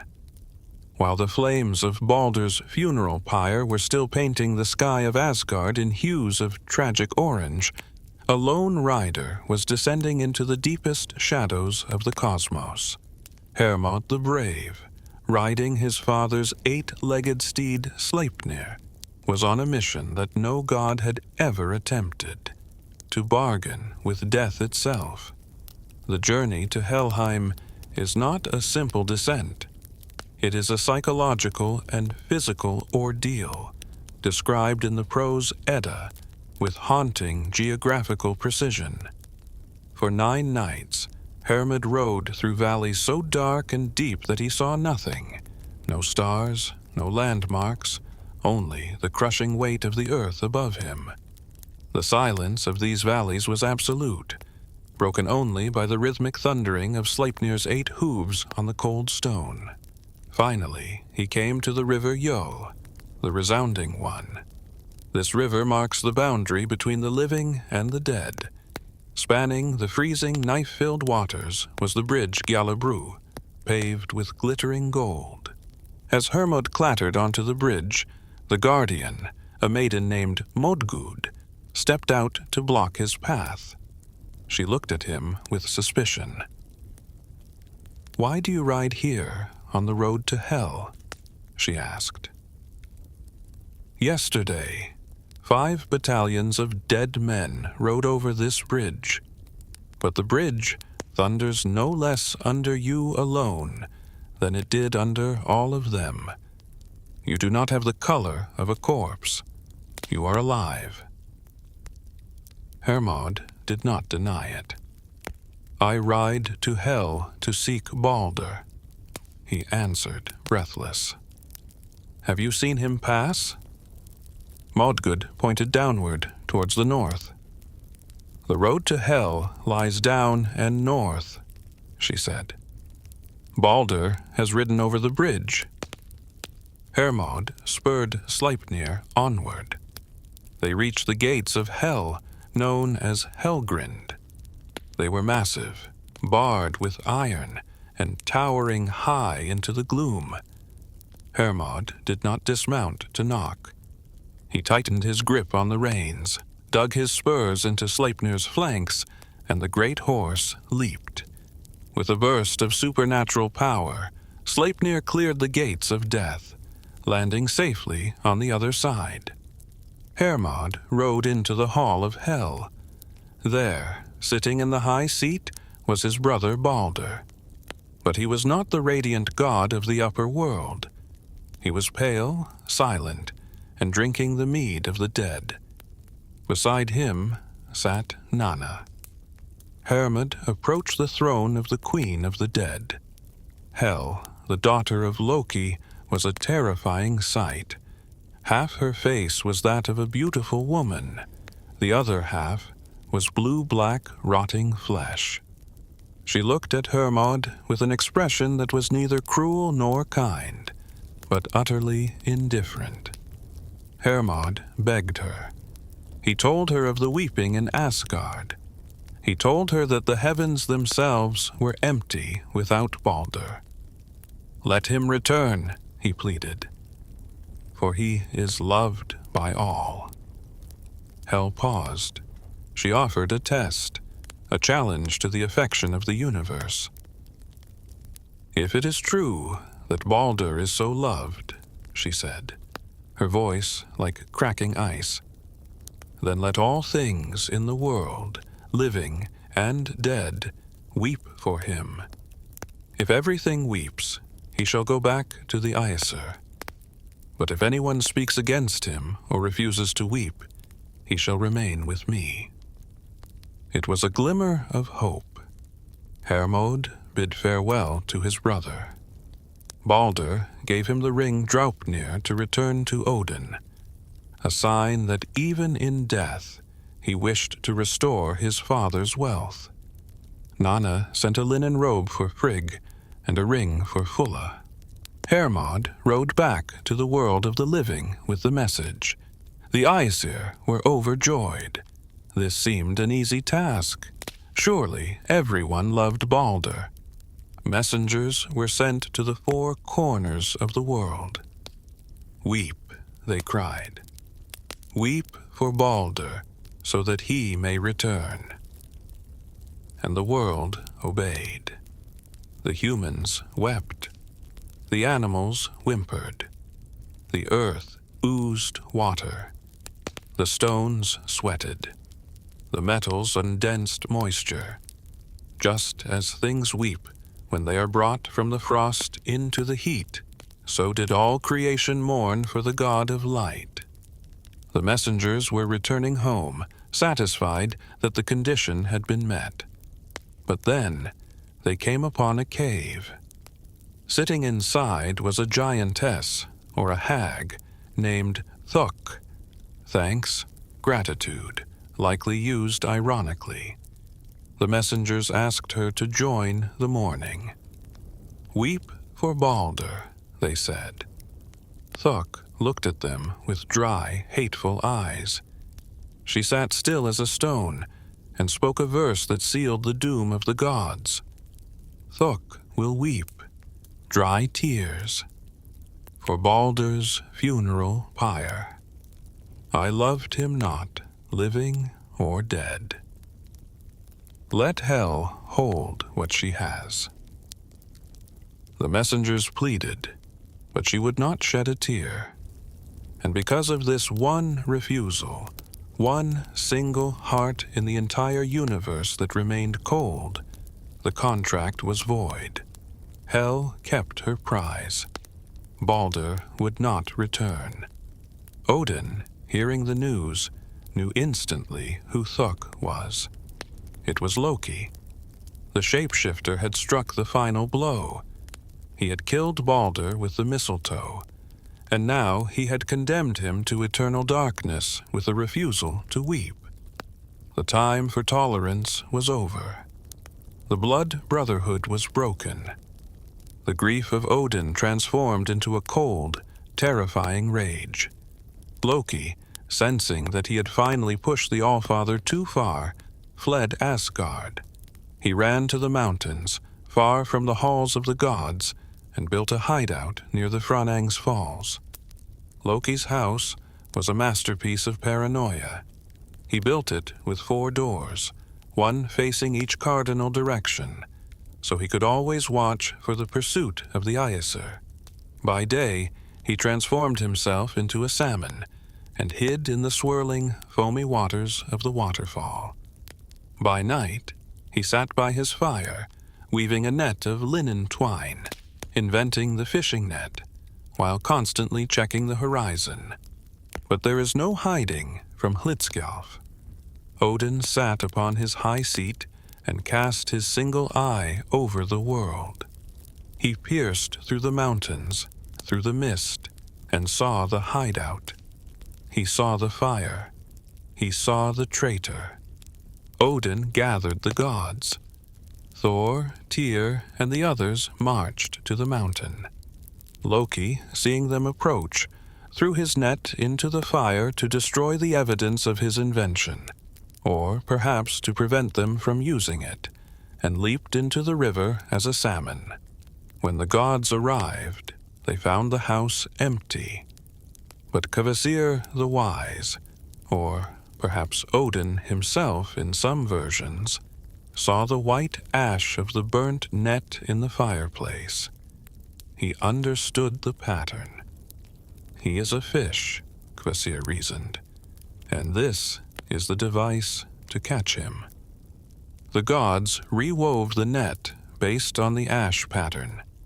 They went to the waterfall. They cast the net. Loki, in fish form, hid between two stones on the bottom. The net passed over him. They cast it again, weighting it down. Loki jumped over the net, flashing silver in the spray. On the third cast, Thor waded into the middle of the river. As Loki attempted to leap over the net again to escape to the sea, Thor snatched him out of the air. The thunder god's iron grip closed around the salmon's tail. The myths say this is why salmon have tapered tails to this day, because Thor squeezed Loki so hard. They dragged him back to the shore. Loki was forced to resume his true form, but the gods were done with mercy. They did not drag him to a cell. They took him to a cave. To ensure the punishment fit the crime, they brought Loki's two sons, Narfi and Vali. Odin watched as the gods used their magic to transform Vali into a ravenous wolf. The wolf, driven mad by the spell, turned upon his own brother. He tore Narfi to pieces, scattering his blood across the stones. Then, the gods took the entrails, the intestines, of Loki's dead son. They used these bloody, warm guts as ropes. They bound Loki across 3 sharp slabs of rock, one under his shoulders, one under his loins, and one under his knees. To ensure he could never break free, they turned the soft intestines into iron. They were as hard as adamantine chains, binding the trickster to the stone. But mere confinement was not enough for Odin. He wanted torture. Skadi, the giantess of winter and hunting, who had never forgiven Loki for making her laugh in a humiliating way years prior, brought a venomous snake. She fastened it to the ceiling of the cave, directly above Loki's face. The snake dripped venom. The poison fell onto Loki's face. It was acidic, burning his skin, eating into his eyes, causing agony beyond endurance. Loki screamed. He thrashed against the rock, convulsing so violently that the earth shook. The Norsemen believed this was the origin of earthquakes, the writhing of the bound god. There was only one act of mercy in this horror show. Sigyn, Loki's faithful wife, refused to leave him. She took a bowl and sat beside his head. She held the bowl up to catch the venom. Drop by drop, the bowl filled. Loki could rest. But eventually, the bowl would become full. Sigyn would have to turn away to empty it onto the ground. In those few seconds, the venom would strike Loki's face again, and he would scream, and the earth would shake. Odin left him there. He turned his back on his blood brother, leaving him in the dark, screaming, waiting for the end of time. The Allfather returned to Valhalla, but he knew the victory was hollow. He had silenced the agent of chaos, but he could not stop the turning of the wheel. The death of Baldr had damaged the mechanism of the world. The seasons began to fail. With Baldr, the sun light, gone, and Loki, the catalyst, bound, the cosmos entered a state of terminal decay. The first sign of Ragnarok was not fire, but ice. The Fimbul winter, the mighty winter, descended upon the world. This was not a normal season. It was a winter that refused to end. Snow drove from all directions. The frost was iron hard. The wind was sharp as a knife. The sun, chased by Sjöll, grew weak and refused to warm the earth. 3 winters passed without a summer in between. The crops failed. The cattle died frozen in the fields. The ships were locked in the ice of the sea. Hunger gnawed at the bellies of men, and with hunger came the collapse of the social order that Odin had established. The Voluspa describes this societal breakdown in terrifying detail. Brothers shall fight and fell each other. Cousins shall break the bonds of kinship. It is hard in the world, whoredom is rife. An axe age, a sword age, shields are cloven. A wind age, a wolf age, before the world sinks. Odin sat in Hlidskjalf and watched the humanity he had breathed life into. Ask and embless children tear itself apart. The laws of hospitality, of kinship, of honor, all vanished. Men killed for a crust of bread. Fathers killed sons for a warm cloak. The world became a slaughterhouse. Odin did not intervene. He could not. He was saving his strength for the final battle. He focused on filling Valhalla. As men died in the snow by the thousands, the Valkyries were busy. The benches of the great hall filled up. The army of the Einherjar grew larger, a dark harvest of the suffering world.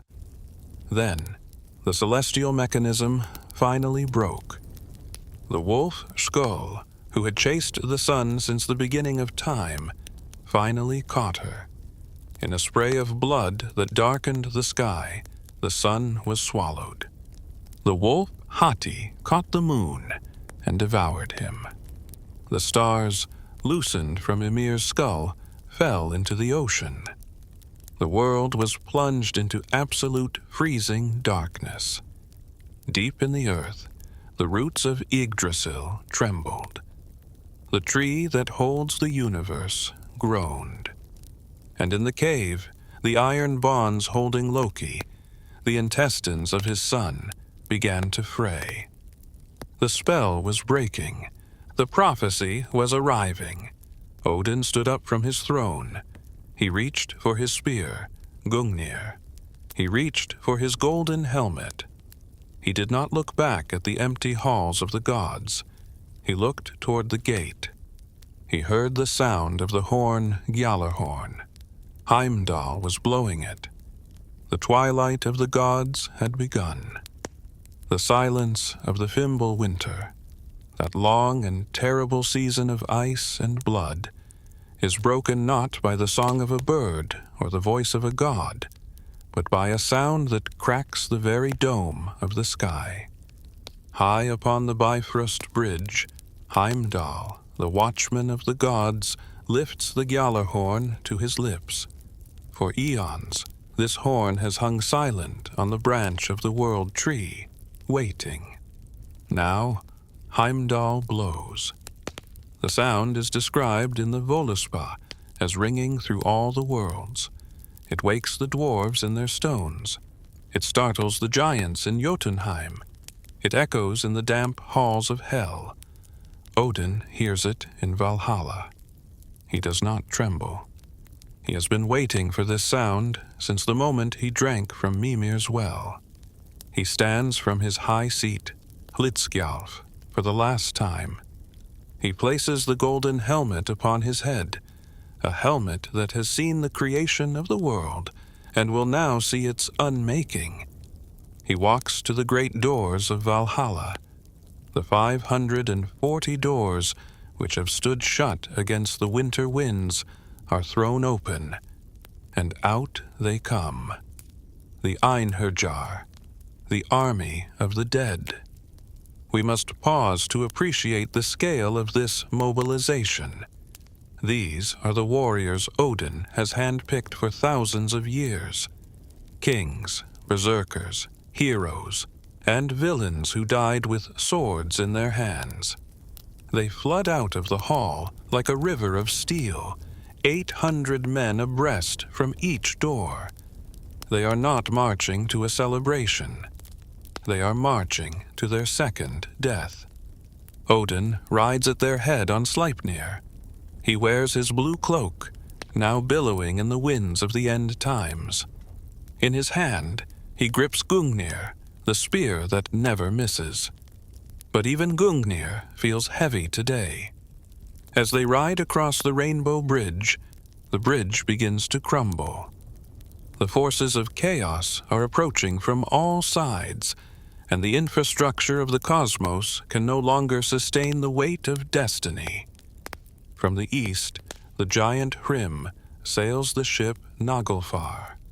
This is the most grotesque vessel in mythology, made entirely from the uncut fingernails of dead men. It is a ship built of human neglect, carrying the frost giants to war. From the north, Loki arrives. He has broken his chains. He stands at the helm of a ship carrying the legions of Hel, the dishonorable dead who died of sickness and age. From the south, the sky tears open. Surtur, the fire giant who was there before Odin was born, arrives with the sons of Muspel. His sword shines brighter than the sun that was just eaten. As they ride over Bifrost, the bridge shatters behind them in a shower of burning colors. All these forces, the Aesir, the Einherjar, the Vanir, the giants, the monsters, and the dead, converge on one spot. The field of Vigrid. It is a vast plain, stretching 100 leagues in every direction. It is the designated kill box of the universe. The atmosphere on Vigrid is one of absolute cacophony. The roar of the fire giants, the howling of the wolves, the clashing of shields, and the screaming of the dying create a symphony of destruction. Odin does not engage the small fry. He does not fight the frost giants or the Draugr. He has a specific appointment. He rides through the chaos, his single eye scanning the battlefield, looking for the beast that has haunted his nightmares for eternity. He finds him, Fenrir. The wolf has grown monstrous beyond comprehension. The myths say that when Fenrir opens his mouth, his lower jaw scrapes the earth, and his upper jaw touches the sky. If there were more room, he would open it even wider. His eyes burn with a cold, ancient hatred. His nostrils flare with the scent of divine blood. This is the moment Odin sacrificed his eye for. This is why he hung on the tree. This is why he gathered the army. All to stop this wolf. But here lies the tragedy of Odin's existence. Despite all his wisdom, despite the runes, despite the army, the prophecy remains unchanged. Odin charges. He spurs Sleipnir straight into the maw of the beast. It is an act of supreme courage. He does not flee. He does not try to trick the wolf with words. He attacks. The spear Gungnir flashes. But Fenrir is not just a wolf. He is the embodiment of devouring time, of entropy, of the inevitable end that swallows all memory. The battle is not long. There is no glorious duel described in the Völuspá. The poem is brutally efficient. The wolf swallows Odin. That is it. The king of the gods, the shaper of earth, the father of runes, is gone, swallowed whole into the darkness of the beast's belly. It is a shocking, unceremonious end for the supreme deity. It signifies the total collapse of wisdom and order. When the head dies, the body falters. With Odin's death, Panic ripples through the Aesir. But the lineage of Odin is not made of glass, it is made of iron. Just as Odin dies, his son Vidar steps forward. Vidar is the silent god. Throughout the myths, he has said almost nothing. He is the god of the forest, of quiet strength, of the heavy boot. He has been preparing for this moment since the beginning of time. It is said that for centuries, the Norse cobblers saved the scraps of leather from the toes and heels of the shoes they made, dedicating them to Vidar. With these scraps, Vidar fashioned a shoe of immense thickness and durability. Vidar strides up to Fenrir, who is still gorged on the Allfather. He places his heavy, magical foot on the wolf's lower jaw. With his mighty hands, he grabs the wolf's upper jaw. With a roar that breaks his eternal silence, Vidar tears the beast apart. He rips the wolf asunder, driving his sword down the throat into the heart, or simply tearing the jaws until the mouth is destroyed. The wolf is dead. Odin is avenged. The cycle of the father is completed by the son. But the war is not won. Thor, the mighty protector, fights the Midgard serpent, Jormungandr. He kills the beast with a skull-crushing blow of Mjolnir. But the serpent spews so much venom that Thor can only take 9 steps back before he falls dead, poisoned by his greatest enemy. Freyr, having given away his magic sword for love, fights Surtur with a stag's antler and is killed. Tyr, the one-handed, fights the hellhound Garmr, and they kill each other. Loki fights Heimdall, and the 2 old enemies slay one another in the mud. Finally, Surtur, the fire giant, seeing that the gods are dead and the armies destroyed, flings fire over the earth. The Voluspa describes the scene. The sun turns black, earth sinks in the sea. The hot stars down from heaven are whirled. Fierce grows the steam and the life-feeding flame, till fire leaps high about heaven itself. The world burns, the rivers boil, the mountains melt like wax. Yggdrasil shakes and groans as the flames lick its bark. Then there is silence. The fire burns itself out. The smoke clears. There is nothing left but the gray, heaving sea. The slate is wiped clean. Odin's world is gone. If the story ended here, Norse mythology would be a doctrine of despair. But Odin's wisdom was not in vain.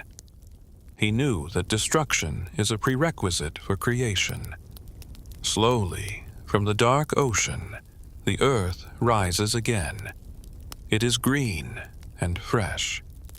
The waterfalls cascade down clean rocks. The eagle flies over the mountain, hunting fish. In the grass of the new world, gods appear. But they are not the old gods. Vidar and Vali, the sons of Odin, have survived the fire. They represent the raw, surviving strength of nature. Modi and Magni, the sons of Thor, are there, and they carry Mjolnir, their father's hammer, which is now a tool of protection, not just war. And then, a miracle. Out of the shadows of hell, unbarred because the gates have burned away, walks Baldr. He is holding hands with Hödur. The brothers, the victim and the killer, the light and the darkness, are reconciled. They sit down in the green grass. They begin to talk. They speak of the old days. They speak of the Midgard serpent and the wolf and the great winter. And in the grass they find something glittering. It is the golden chess pieces, tafel, that the Aesir used to play with in the Golden Age. They pick them up. The game begins again, but this time it is played with wisdom, without the shadow of impending doom. And what of humanity? Odin's foresight had arranged for that, too. Hidden deep within the wood of Yggdrasil, in a place called Hodmimis Holt, 2 humans hid from the Fimbul winter and the fire. Their names are Leaf, life, and Leifthrazr, lover of life. They survived by drinking the morning dew. Now they emerge into the sunlight. From them, the generations of the new world will be born. So ends the life of Odin. He does not return. There is no resurrection for the Allfather. His role was to be the architect of a world that was doomed to fail, and to fight for it anyway. Odin's legacy is not one of eternal rule, but of eternal example. He teaches us that wisdom requires sacrifice. He teaches us that order is fragile and must be defended with vigilance. He teaches us that even if the end is inevitable, how we face it matters. He was a god of contradictions, a king who was an outlaw, a warrior who was a wizard, a father who was a destroyer. He wandered the wind-swept plains of the north in his blue cloak and wide-brimmed hat, seeking the truth in a world of lies. Today, when the wind howls through the chimney, or when the ravens gather on a fence post, or when we seek knowledge that comes at a painful price, we are walking in the footsteps of the High One. The old gods may be gone, but the runes remain carved in the stone of our history, and the memory of the one-eyed god still watches from the shadows of the human psyche. Thank you for journeying with me through the mists of time, from the icy void of Ginnungagap to the green fields of the New World. If you enjoyed this deep dive into the archives of the Aesir, please leave a like and subscribe to Hearths of Myths. Let the stories of the ancients bring you rest, and may your own ravens bring you good news. Sleep well, and until next time.